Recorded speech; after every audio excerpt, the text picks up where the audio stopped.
अस्सलाम वालेकुम dear students, आप देख रहे हैं मैथ्स गैलरी और मैं आपका ट्यूटर उस्मान अहमद गाजी।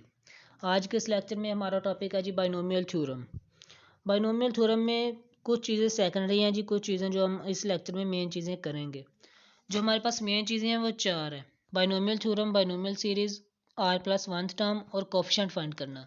बाकी ये जो फैक्टोरियल है ये आप छोटी क्लास में पढ़ते आए हैं जी, और इसी तरह ये आर कॉम्बिनेशन भी आप छोटी क्लास में पढ़ते हैं। ये एग्जांपल है जी, एग्जांपल में कह रहा है कि हमने खला में भेजने हैं 20 आदमी तैयार किए हैं, उनमें से 6 भेजने हैं, तो उनके कॉम्बिनेशंस बताएं। तो ये आप लोग यहाँ से कॉम्बिनेशंस फाइंड कर सकते हैं। फिर ये बाइनोमियल थ्योरम है। बाइनोमियल थ्योरम की यूज़ होता है जी ये इसलिए कि अगर आपने कोई फार्मूला ओपन करना होता है, फॉर एग्जांपल a+b² का फार्मूला आप इजीली याद रख सकते हैं, a+b³ का फार्मूला। लेकिन इससे ऊपर वाले फार्मूला जब आपको ओपन करने होते हैं ये याद रखने मुश्किल होते हैं, तो उसके लिए उसने हमें फार्मूला डिफाइन करवाया बाइनोमियल थ्योरम। तो बाइनोमियल थ्योरम क्या होता है जी, a+b⁻⁴ अगर उसकी पावर n है तो आप क्या करेंगे जी, n के कॉम्बिनेशंस बनाएंगे किस किस के साथ, 0 से लेके n तक। ठीक है जी। तो इसको हम कह देते हैं, ये जो हमारे पास कॉम्बिनेशंस आते हैं ना बाइनोमियल थ्योरम में, इसको हम बाइनोमियल कोफिशिएंट कहते हैं। यहाँ पे लिखा भी होगा, ये देखें इज कॉल्ड बाइनोमियल कोफिशिएंट। ठीक है जी। तो इसको हम बाइनोमियल कोफिशिएंट कहते हैं। आपने n के कॉम्बिनेशंस बनाने 0 से लेके n तक। उसके बाद आपने ये जो फर्स्ट इंटीजर होगा ना, a की जगह पे कोई भी होगा, उसकी पावर आपने n से स्टार्ट करके 0 तक लेके जानी होती है। फिर जो b होता है ना, कोई भी इसकी जगह पे b की जगह पे होगा, आपने उसकी वैल्यू यहाँ से पावर 0 से स्टार्ट करके n तक लेके जानी होती है। ठीक है जी। अब आप यहाँ पर एक मज़े की चीज़ ये है कि जो आपके पास यहाँ पर n के साथ कॉम्बिनेशन बना रहा है ना, अगर यहाँ पे 0 बना रहा है तो यहाँ पर जो दूसरा इंसान है b, उसकी पावर में भी क्या है, 0 ही है। ठीक है जी। अगर यहाँ पर 1 है तो उसकी पावर में क्या है, 1 है। अगर यहाँ पे 2 है तो उसकी पावर में क्या है, 2। एक और चीज़ कि जब आप a की पावर को और b की पावर को दोनों को जमा करेंगे ना, तो आपके पास फिर से n ही आंसर आएगा। इन ऑब्जर्वेशंस में यही चीज़ें लिखी हुई हैं। उसके बाद उन्होंने कहा कि आर जो हमने पढ़ना है कि कोफिशिएंट फाइंड करना, तो उसका फार्मूला उसने ये दिया कॉम्बिनेशन वाला। ये फार्मूला तब अप्लाई होता है जब हमारे पास ये देखें ए और बी के साथ जो पड़ा होता है ना, सिंपल कोफिशिएंट 1 1 हो, ए के साथ भी 1 हो और बी के साथ भी 1 हो। अगर हमारे पास ये आ जाए ना 2a+2b⁻n, तो फिर इसका फार्मूला चेंज हो जाएगा। वो इंशाल्लाह हम क्वेश्चन नंबर 8 में सीखेंगे। ठीक है जी।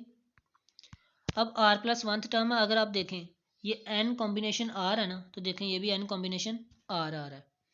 फिर a की पावर में से ये जो हमारे पास कॉम्बिनेशन 2 है वो माइनस हो रहा है, और b की पावर में वही 2 जा रहा है। देखें a की पावर से यही कॉम्बिनेशन n माइनस हो रहा है, और b की पावर में n माइनस r का हो रहा है, और b की पावर में वही r जा रहा है। ठीक है जी। तो ये t r+1 टर्म का हमारे पास फार्मूला आ जाता है।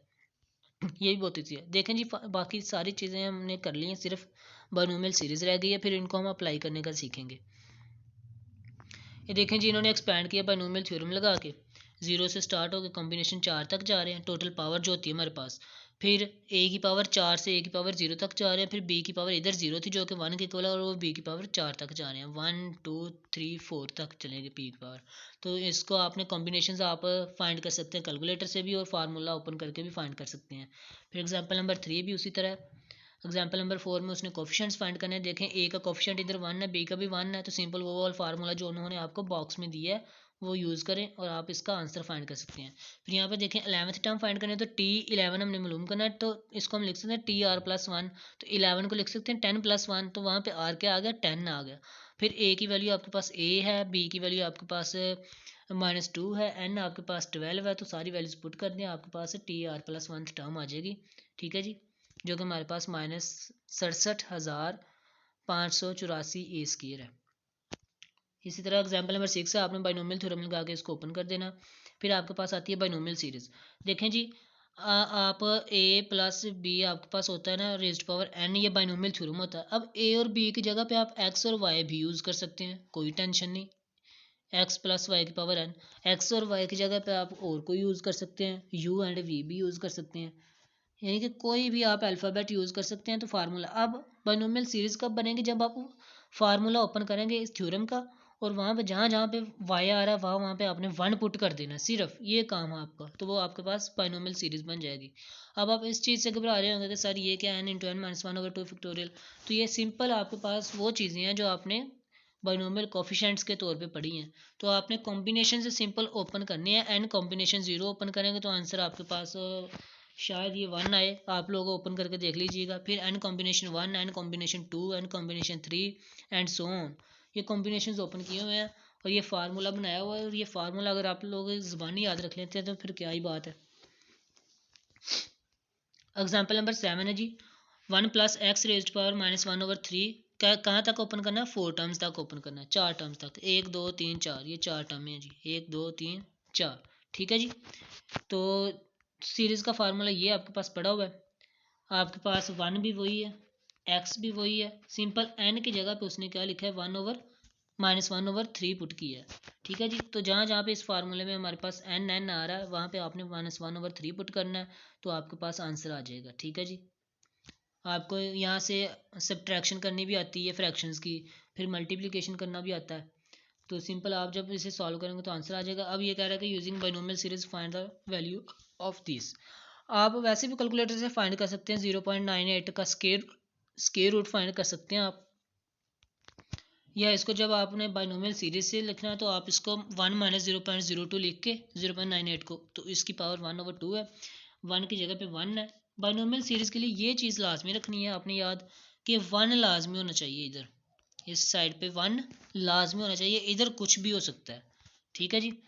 अब 1 - 0.02 एक्स की जगह पे -0.02 आ गया, एन की जगह पे 1/2 आ गया, तो सिंपल बाइनोमियल सीरीज वाला फार्मूला ओपन कर दें तो आपके पास आंसर आ जाएगा up to 4 decimal places 0.9898। Okay हो गया जी।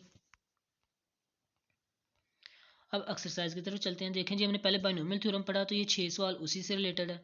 फिर हमने nth कोफिशिएंट फाइंड करना सीखा, तो ये 4 सवाल उसी से रिलेटेड है। फिर हमने r+1th टर्म फाइंड करना सीखा, तो ये 2 सवाल उसी से रिलेटेड है।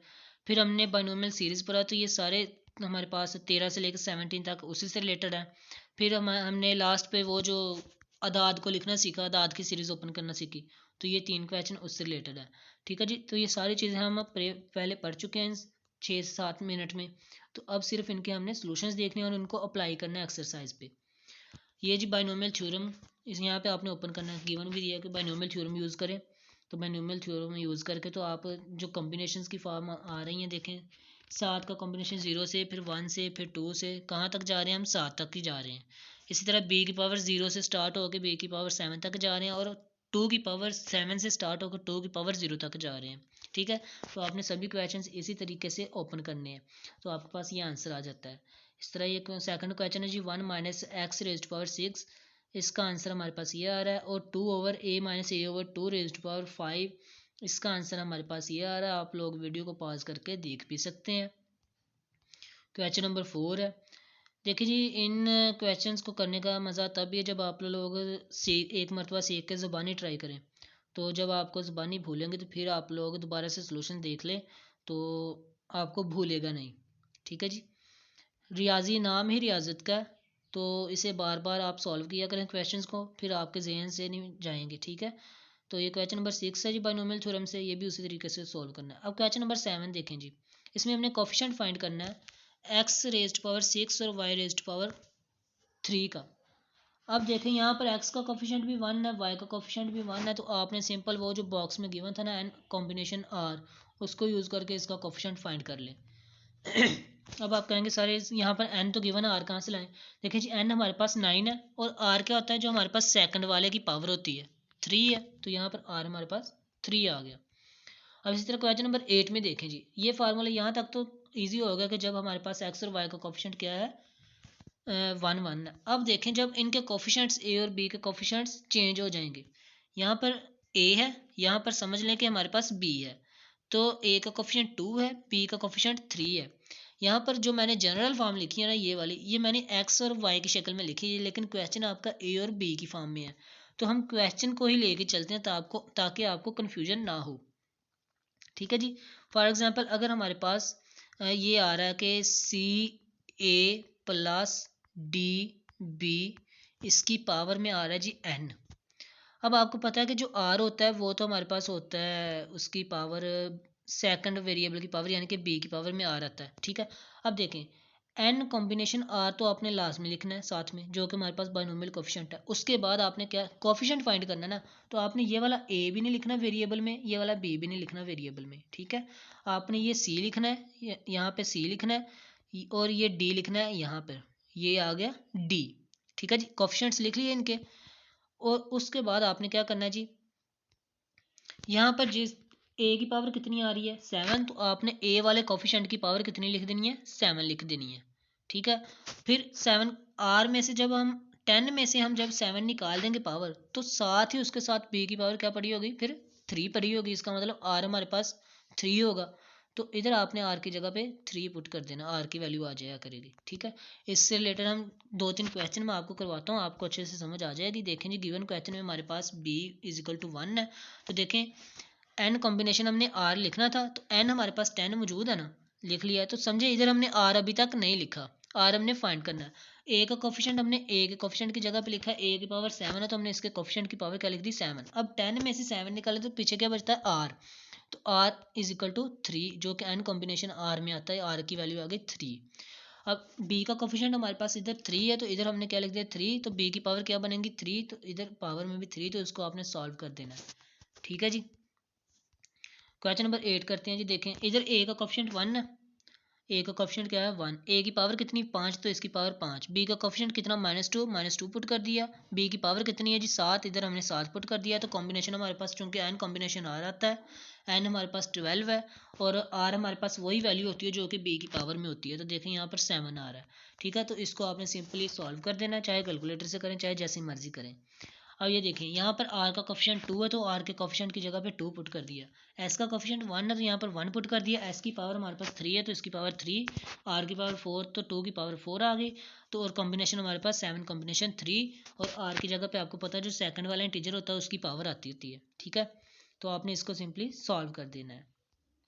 अब देखें जी, क्वेश्चन नंबर 11 कहता है कि फिफ्थ टर्म फाइंड करनी है आपने, किस चीज़ की, इस एक्सपेंशन की फिफ्थ टर्म फाइंड करनी है सारी ओपन किए बगैर। तो आपके पास फार्मूला ये होता है, एन कितना है वो आपके पास 7 है, ए कितना है 3 है, बी कितना है -2 है। अब रह गया सिर्फ आर, तो आप 5t5 को लिख सकते हैं 4 + 1, तो यहाँ से आपके पास आर आ गया 4। तो सारी वैल्यूज आपको गिवन है, तो आप लोग ये इस फार्मूले में पुट करें और सॉल्व कर दें, आपके पास r + 1th टर्म आ जाएगी।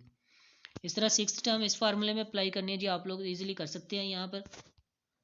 ठीक है जी, सारी वैल्यूज़ गिवन है आपको, आर यहाँ आपको यहाँ से मिल जाएगा r + 1 से, तो ये इसका आंसर आ जाएगा पॉइंट्स में -19113.625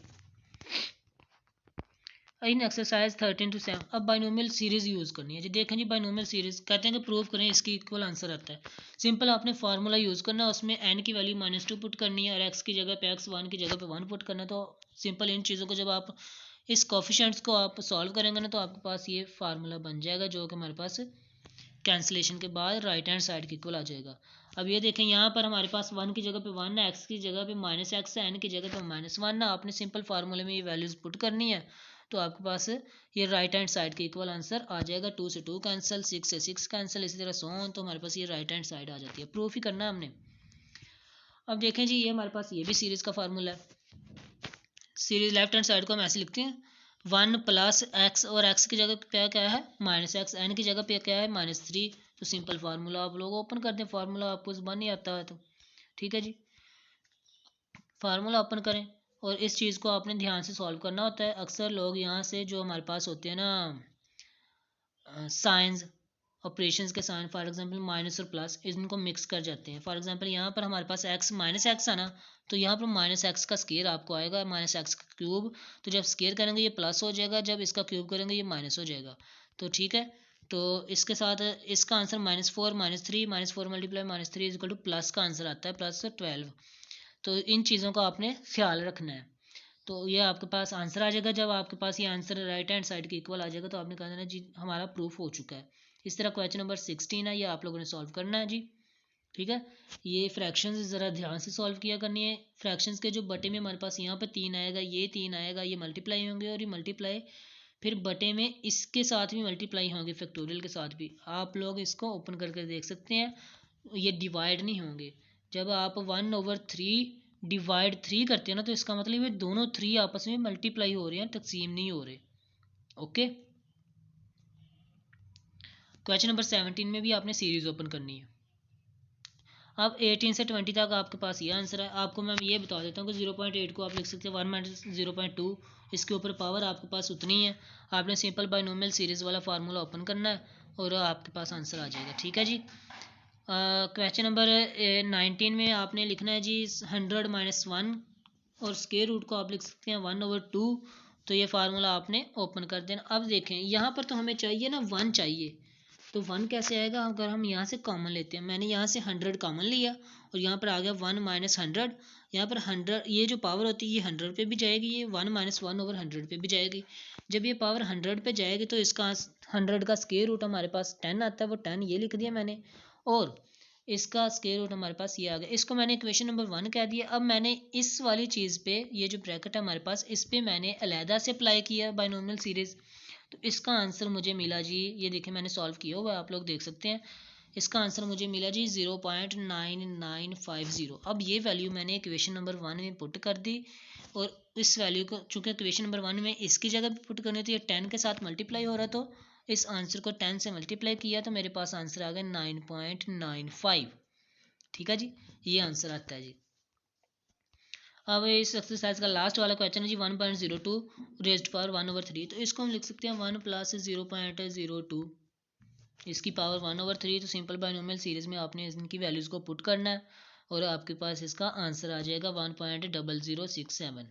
ठीक है, तो ये था आज का लेक्चर। उम्मीद है आप लोगों को अच्छे से समझ आई होगी। अगर फिर भी किसी बात में कन्फ्यूजन है तो आप लोग कमेंट सेक्शन में पूछ सकते हैं। नेक्स्ट लेक्चर तक के लिए इजाज़त दीजिए। अल्लाह हाफिज़।